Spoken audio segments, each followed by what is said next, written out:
প্রথমবার সঙ্গমের গোপন টিপস। যে সকল নারী এবং পুরুষ তাদের জীবনে একবারও যৌন মিলন করেননি তাদেরকে বলা হয় ভার্জিন। প্রথমবার মিলনের নিয়ম কানুনগুলো মিলনকে মধুর করে তোলে।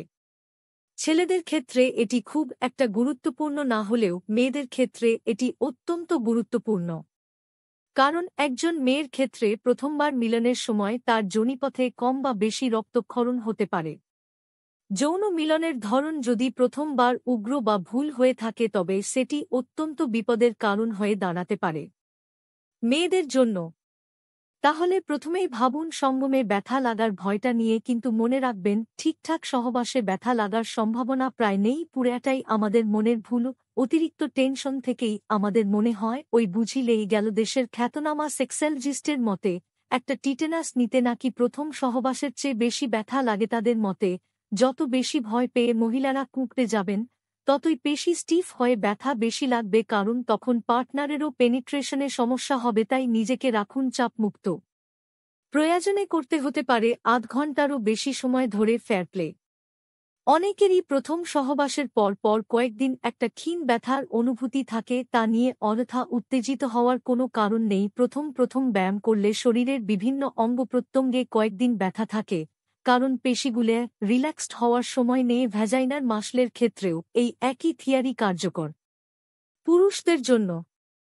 তবে এক্ষেত্রে পুরা দায়টাই শুধু মহিলাদের নয়, সঙ্গী পুরুষ পার্টনারটিকেও বুঝতে হবে। প্রথম সহবাসেই সব সময় বাজিমাত নাও হতে পারে, আর মেয়েদের যোনিপথের আভ্যন্তরীণ গঠন যেমন জটিল তেমনি সেন্সিটিভ। তাই শুরুতেই চাপ প্রয়োগ না করাই ভালো। আস্তে আস্তে সঙ্গীর বিশ্বাস অর্জনের চেষ্টা করুন। সহবাসে আপনা থেকেই চলে আসবে স্বাভাবিক ছন্দ। অনেকেই আবার, বিশেষত মহিলারা, ভোগের ড্রাইনেসের সমস্যাতে। সেক্ষেত্রে যদি পুরুষরা বেশি জোরাজুরি করেন তাহলে আখেরে তাদেরই ব্যথা লাগার সম্ভাবনা থাকে। তাই এরকম পরিস্থিতি তৈরি হলে সেদিনকার মতে ব্যাপারটা সেখানেই ইতি টানুন।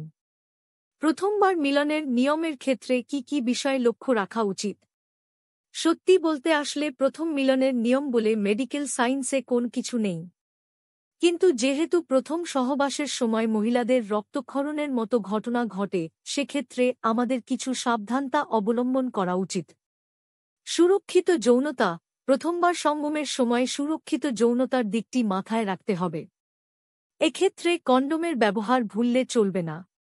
তবে অনেকে অতিরিক্ত সুরক্ষার কথা মাথায় রেখে জোড়া কন্ডোম ব্যবহার করেন, যাকে ইংরেজিতে ডবল ব্যাগিং বলে। কিন্তু এই পদ্ধতি সুরক্ষা দেয় না। উল্টে ঘষা লেগে জোড়া কন্ডোমই ছিঁড়ে যাওয়ার ভয় থাকে। তাই উন্নত গুণমানের একটি কন্ডোম ব্যবহার করাই যথেষ্ট। যদি লুব্রিকেন্ট ব্যবহার করা হয় তাহলে নিরোধক লুব্রিকেন্ট কেনাটাই ঠিক হবে। অন্যথায় কন্ডোম বারবার নেমে আসতে পারে। অতিরিক্ত সজাগ না থাকা। যৌনতা এবং তার অভিব্যক্তি স্বতঃস্ফূর্ত হওয়াটাই বাঞ্ছনীয়। কারো কাছে নিজের দক্ষতা প্রমাণের কোনো প্রশ্নই ওঠে না। তাই সজাগ না থেকে প্রতিটি মুহূর্ত উপভোগ করাই সঠিক কাজ হবে। পাশাপাশি সঙ্গী বা সঙ্গিনী কি চাইছেন সেটা জেনে নিয়ে সেইমতো এগোনো উচিত। শুরুতেই লিঙ্গ যোনিতে প্রবেশ করাবেন না। মনে রাখতে হবে যে আপনার সঙ্গিনী এমন একটা ঘটনার সম্মুখীন হতে যাচ্ছেন যে সম্পর্কে তার পূর্ব কোন অভিজ্ঞতা নেই। এমনকি অনেক মেয়ের ক্ষেত্রে প্রথমবার মিলন একটি ভীতিকর ব্যাপার হিসেবে পরিচিত। সুতরাং মিলনের পূর্বে আপনার সঙ্গিনীকে পর্যাপ্ত পরিমাণে আদরের মাধ্যমে উত্তেজিত করুন এবং তাকে রাজি করান। ফোরপ্লে বা সহবাসের পূর্বে আদরের মাধ্যমে যদি আপনার সঙ্গিনী উত্তেজিত বোধ করেন তবে সহবাস প্রথমবার হলেও তা অনেকটা আরামদায়ক ও ফলপ্রসূ হবে, এটা ধরে নেওয়া যায়। তাছাড়া ফোরপ্লে আপনার সঙ্গিনীকে সন্তুষ্ট করার অন্যতম একটা হাতিয়ার। কিভাবে দ্রুত বীর্যপাত রোধ করবেন সে সম্পর্কে আমাদের লেখা রয়েছে।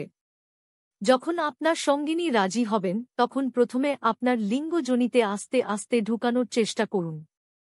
যোনিতে লিঙ্গ আস্তে আস্তে প্রবেশ করার সময় আপনার সঙ্গিনী ব্যথা পাচ্ছে কিনা তার ওপর নির্ভর করে আপনার কাজ কিছুক্ষণ বন্ধ রাখতে পারেন। যখন আপনার সঙ্গিনী একটু আশ্বস্ত হবেন তখন পুনরায় আবার আস্তে আস্তে ঢুকানোর চেষ্টা করুন। এভাবে আস্তে আস্তে চেষ্টা করে একটু একটু করে লিঙ্গ যোনির ভেতরে ঢুকাতে থাকুন।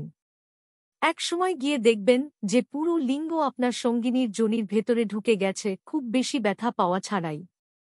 তবে লিঙ্গ যোনিতে ঢুকানোর সময় আপনার সঙ্গিনী যদি খুব বেশি ব্যথা অনুভব করে থাকেন তাহলে একটুখানি ঢুকানোর পর সঙ্গিনীকে চেপে ধরে পুরো লিঙ্গ যোনির ভেতরে ঢুকিয়ে দিন। এতে একবার অল্প সময়ের জন্য ব্যথা পেলেও তা পরে ঠিক হয়ে যাবে। লিঙ্গ ঢুকানোর সাথে সাথেই সঞ্চালন করা শুরু করবেন না, বরং লিঙ্গ ভিতরে ঢুকিয়ে রেখে একটুখানি অপেক্ষা করুন এবং আপনার সঙ্গিনীকে আদর করুন। যখন পরিস্থিতি স্বাভাবিক হবে তখন আস্তে আস্তে লিঙ্গ সঞ্চালন করার চেষ্টা করুন। যোনি যদি একেবারে শুকিয়ে যায় তবে সেক্ষেত্রে লুব্রিকেন্ট জেল ব্যবহার করতে পারেন। নিরাপদ লুব্রিকেন্ট জেল সম্পর্কে এখান থেকে জেনে নিন। প্রথমবার সহবাসের ক্ষেত্রে কখনো তাড়াহুড়া করতে যাবেন না এবং প্রচণ্ড জোরে লিঙ্গ সঞ্চালন করবেন না। এতে করে যোনির ভেতরে আঘাতের মাধ্যমে ক্ষতের সৃষ্টি হতে পারে। এই ক্ষত থেকে পরবর্তীতে বড় ধরনের সমস্যা হওয়ার আশঙ্কা থাকে। তাছাড়া মিলনের পূর্বে পিরিয়ড সম্পর্কিত আলাপ করে নিতে পারেন।